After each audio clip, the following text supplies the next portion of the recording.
Buenos días, profesora. Nosotros somos Santiago Reyes Moreno y Sebastián Camilo Ramírez. Le vamos a presentar el caso sobre asesinato y violación de esposa e hija por un paciente con trastorno de personalidad mixta. El paciente tiene 40 años de edad, es un venezolano de sexo masculino, fue abogado que no ejercía puesto que era dueño de una marroquería. Llevaba con su esposa 15 años de noviazgo y el día de su aniversario de bodas, cuando cumplían 6 años de casado, la violó, primero sedándola y luego la asesinó causando la asfixia mecánica por estrangulamiento. Procedimiento que repitió ese mismo día a su hija de 3 años y posteriormente se fue a realizar sus labores cotidianas. En la historia y antecedentes personales se aprecia que el paciente es el menor de 2 hijos de embarazo a simple término, parto normal, eutóxico, neonatal, apropiado, desarrollo psicomotor dentro de lo esperado. Como rasgos neuróticos infantiles, presentó una succión de pulgar hasta los 5 años.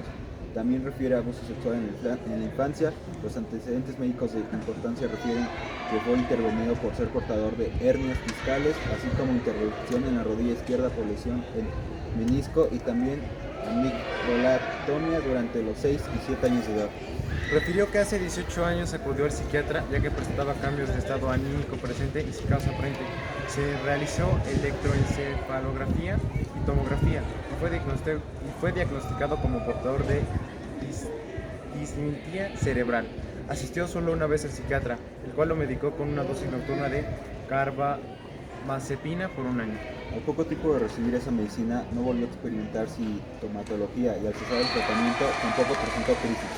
Durante dicho año estudiaba y no hubo ninguna repercusión en su rendimiento académico. En el historial psicobiológico está que el paciente presentaba un sueño sin alteraciones, apetito normal con respecto a su vicio por el tabaco. Dejó de fumar en el 2006.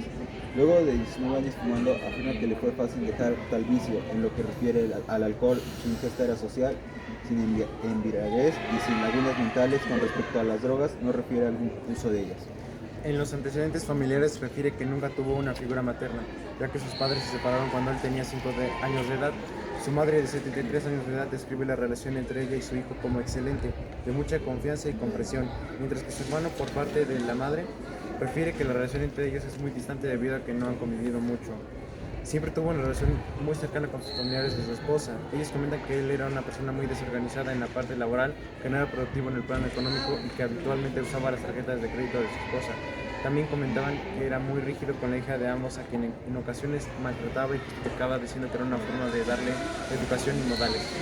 En el examen mental realizado por el psiquiatra forense se describe que su actitud era colaboradora, abordable, de estado vigil, adecuadamente orientado en persona, tiempo y espacio, lenguaje comprensible, fluido y coherente. Su pensamiento estaba organizado y su contenido delirante. Su inteligencia se ubica en el rango normal. En los exámenes médicos realizados, como la muestra de ADN tomada de la ropa íntima de las dos víctimas, quedó en evidencia que el semen encontrado en ambos cuerpos correspondían al ADN del esposo y padre de las mismas. También se encontró que en la bebida gaseosa que ellas habían tomado la noche anterior se encontraba un fármaco sedante, el cual no era vendido en el país, pero este se conseguía en la ciudad fronteriza cercana a la cual él trabajaba. Al paciente se le aplicaron 5 pruebas con la finalidad de medir sus niveles de depresión y ansiedad, la presencia o no de un trastorno mental o neuropersonalidad en relación al mismo y su imagen. En la escala de Hamilton para medir la depresión, de depresión. En la escala de Hamilton para medir la ansiedad, sin síntomas de ansiedad. El test mini-mental evaluó la orientación, el registro de información, la atención, el cálculo, el recuerdo y el lenguaje. En esta prueba el paciente obtuvo 29. Se le aplicaron 5 pruebas con la finalidad de medir sus niveles de depresión y ansiedad, la presencia o no de un trastorno mental o neurológico y su personalidad en relación al concepto de sí mismo y su imagen corporal. En la escala de Hamilton para medir la depresión, ausencia de depresión. En la escala de Hamilton para medir la ansiedad, sin síntomas de ansiedad. En un test mini-mental que evalúa la orientación, el registro de información, la atención, el cálculo, el recuerdo y el lenguaje, obtuvo 29 puntos de 30. En el test de Bender, al analizar los resultados de este test, se refiere a la presencia o no de un trastorno mental debido a una causa orgánica. Los resultados de esta prueba indicaron que el paciente no posee organicidad cerebral. En el test de Helen McCover, consiste en pedirle al paciente que realice un dibujo de una figura humana, el cual permitió visualizar aspectos de la personalidad del paciente en relación al concepto de sí mismo y a su imagen corporal. En esta prueba se pudo evidenciar lo siguiente. 1. Una expresión facial autista y narcisista.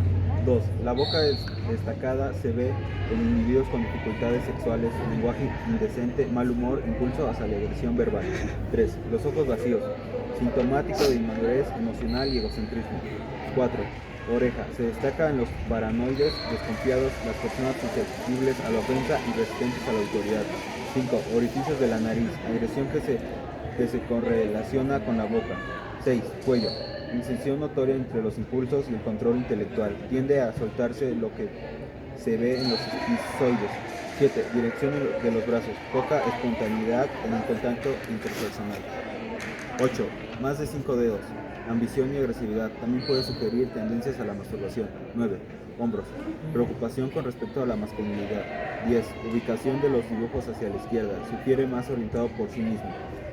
11. Las transparencias indican poca capacidad para discernimiento. Lo destaca el narcisismo, el egocentrismo, la desconfianza, la agresividad y la excesión entre los impulsos y el nivel racional.